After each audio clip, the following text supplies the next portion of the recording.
Vamos lá, continuando aqui a nossa aula. Diga o nome das substâncias a seguir. Pode ver a fórmula do C12H22O11, H2O, Cl2 e o S8. Todas são substâncias covalentes, né, moleculares. Então, pelo que a gente estava estudando, nas substâncias covalentes, ele dá aqui, ó, a sacarose é o C12H22O11. Então, nós temos aqui que o C12H22O11 é a fórmula da sacarose.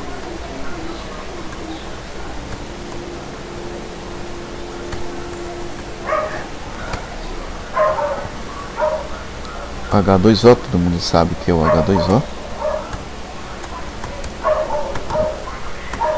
É a água.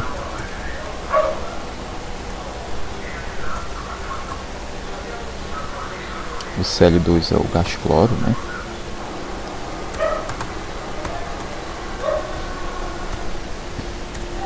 Esse aqui é o gás cloro. E por último nós temos aqui moléculas de enxofre.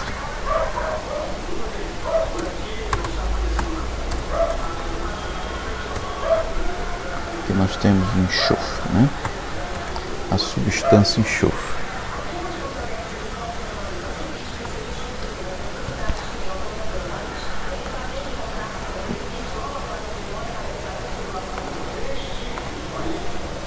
As substâncias metálicas.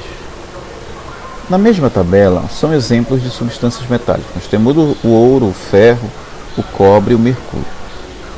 Nas substâncias metálicas, os átomos se mantêm unidos por meio de ligações metálicas. As substâncias metálicas têm boa condutibilidade elétrica no estado sólido e líquido. Com exceção do mercúrio, que é líquido, os metais são sólidos a temperatura ambiente padrão de 25 graus Celsius. Então, sobre as substâncias metálicas, vamos ver aqui alguns exemplos. Os símbolos AU, Fs, Eu e mercúrio representam que metais, né? Então, nós temos aqui o símbolo do ouro, né? O Fe é o símbolo do ferro. O Cu é o símbolo do cobre, né? E o Hg é o símbolo do mercúrio, né? É o símbolo do mercúrio. A outra pergunta que eu faço para vocês é: o que podemos dizer sobre a condutibilidade elétrica dos metais? Então, pelo que a gente leu aqui, ó, as substâncias metálicas têm boa condutibilidade elétrica nos estados sólido e líquido. Quer dizer, o metal pode conduzir eletricidade tanto no estado sólido quanto no estado líquido. Então, o que podemos dizer sobre a condutibilidade elétrica dos metais? Que são bons condutores de eletricidade tanto no estado sólido quanto no líquido. Tanto no líquido. Essa é a resposta. Agora vamos ver o que esse autor fala sobre ligação iônica e o que é que a gente pode aproveitar para poder entender um pouco mais sobre ligação iônica, né? E o que eu posso pedir para vocês na prova. Como o próprio nome sugere, a ligação iônica ocorre entre íons. Para que se atraiam, eles devem ter cargas opostas, isto é, um deles deve estar na forma de íon positivo e outro na forma de íon negativo, né? Então, se a ligação é iônica, a ligação ela tem que ser feita entre íons, né? Para que se atraiam, eles devem ter cargas opostas, isso é, um deles deve estar na forma de íon positivo e outro na forma de íon negativo. O cloreto de sódio é formado pela união de cátions Na+, né, e ânions cloreto, né, que é o Cl-. A ligação iônica é, portanto, o resultado da atração eletrostática entre espécies de cargas opostas. Um sólido iônico é constituído por cátions e ânions dispostos em arranjos organizados, com formas geométricas bem definidas, denominadas retículos cristalinos.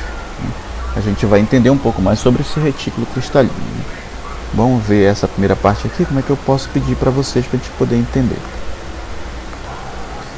Então vamos ver aqui algumas perguntas para a gente poder entender um pouco mais sobre o que a gente lê, né? Quem participa da ligação iônica? Então a gente pode ver aqui, ó, como o nome sugere, a ligação iônica ocorre entre íons, né? Então quem participa da ligação iônica? São os íons, né? Os íons que participam da ligação iônica, né? Quem participa da ligação? Os íons, né? Os íons, são eles que participam da ligação iônica. A outra pergunta é: o que é necessário para que os íons se atraiam? Então vamos ver aqui, ó. Para que se atraiam, eles devem ter cargas opostas, isto é, um deles deve estar na forma de íon positivo, cátion, e outro na forma de íon negativo. Então o que é necessário para que os íons se atraiam? Que possuam, né, cargas opostas, né? Possuam cargas opostas. Isso que é o necessário para que os íons se atraiam. Então, o que é uma ligação iônica? Então, a ligação iônica é, portanto, o resultado da atração eletrostática, né? Quer dizer, atração entre cargas, nesse caso, cargas opostas. Então, a ligação iônica é o resultado da atração eletrostática entre espécies de cargas opostas, né? Entre íons de cargas opostas. Então, o que é uma ligação iônica? Então, é a atração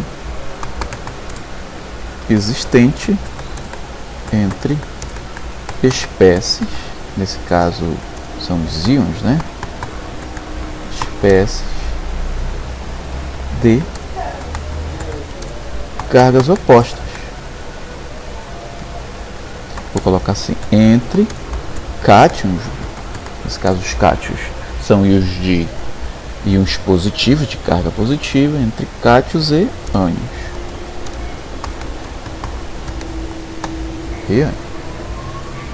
E o que são retículos cristalinos? Vamos ver o que ele fala sobre retículos cristalinos aqui. Retículos cristalinos. Aqui ele diz o seguinte: um sólido iônico é constituído por cátions e ânions dispostos em arranjos organizados com formas geométricas bem definidas, denominados. Então, quem são os retículos cristalinos?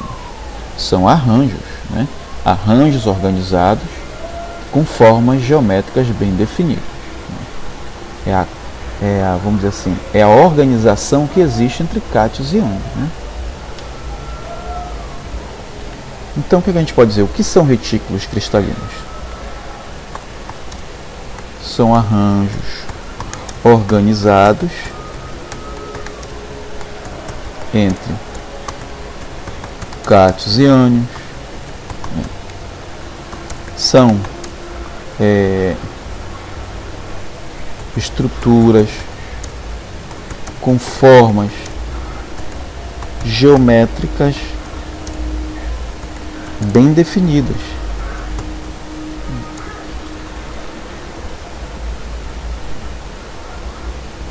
Que constituem quem? Constituem quem? O sólido iônico, material sólido, né? O sólido iônico. Então nós temos aqui, ó, alguns exemplos. O cloreto de césio. Você pode ver o césio aqui nessa cor violeta. Está em volta aos íons cloro. Todos eles tendo uma forma geométrica bem definida. E isso daqui é o retículo cristalino, que vai formar um cristal bem maior. Nós temos aqui somente um retículo, uma parte, que forma uma parte bem maior.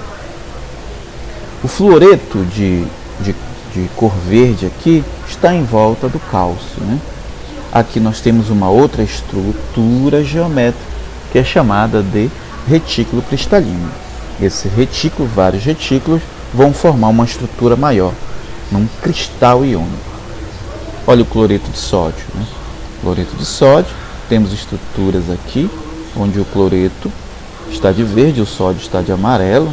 Você pode ver aqui que esse sódio ele está ligado ao cloreto por trás, pela frente, por cima, por baixo, pela direita, pela esquerda, formando uma estrutura geométrica bem definida, o que nós chamamos retículo cristalino.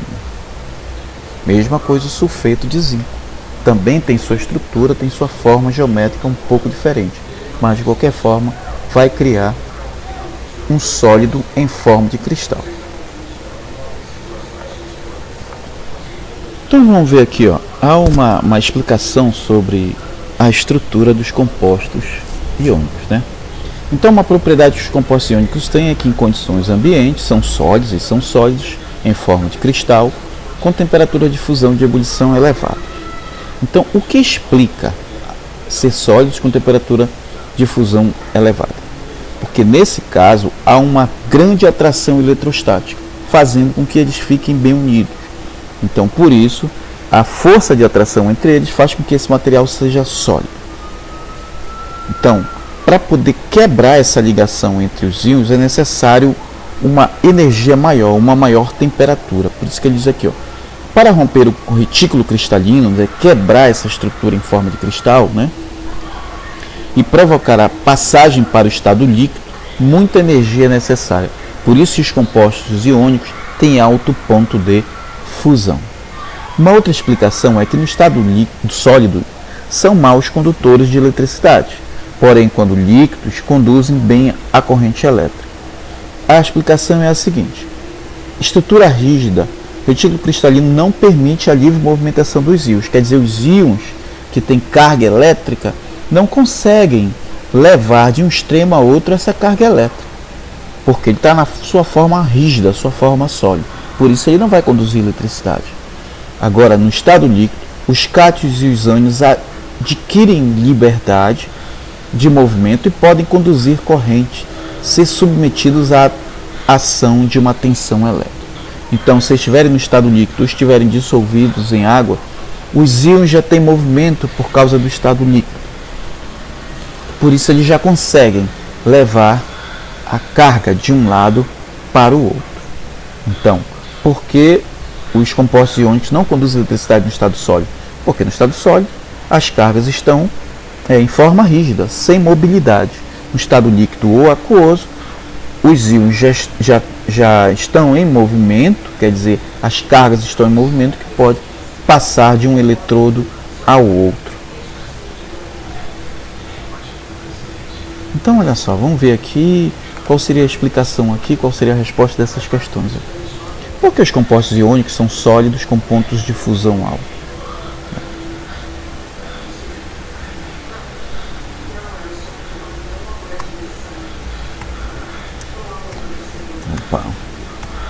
Porque a atração, né, entre os íons é muito forte, fazendo com que este material seja sólido.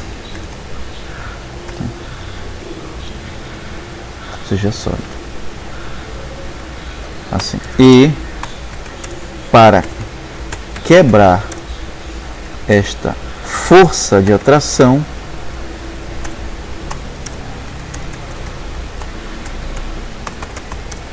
é necessário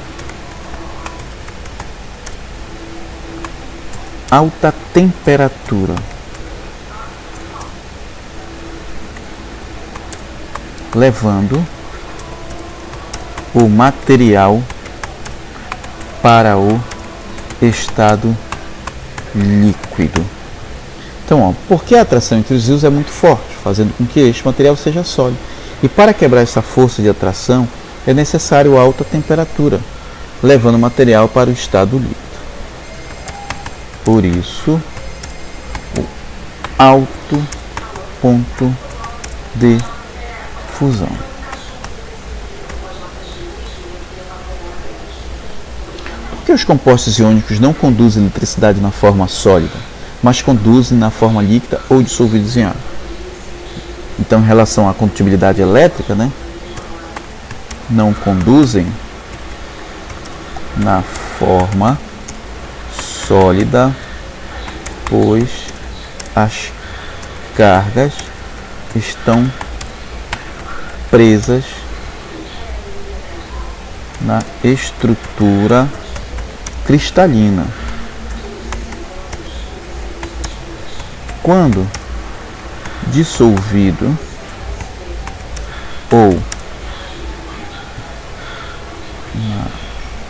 ou no estado líquido,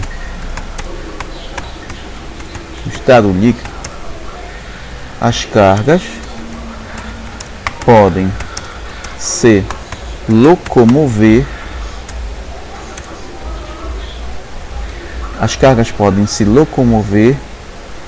conduzindo eletricidade. Então é isso. Por que os compostos iônicos não conduzem eletricidade na forma sólida? Não conduzem na forma sólida, pois as cargas estão presas na estrutura cristalina. Agora, quando dissolvidos ou no estado líquido, as cargas podem se locomover, conduzindo eletricidade. Essa é a explicação.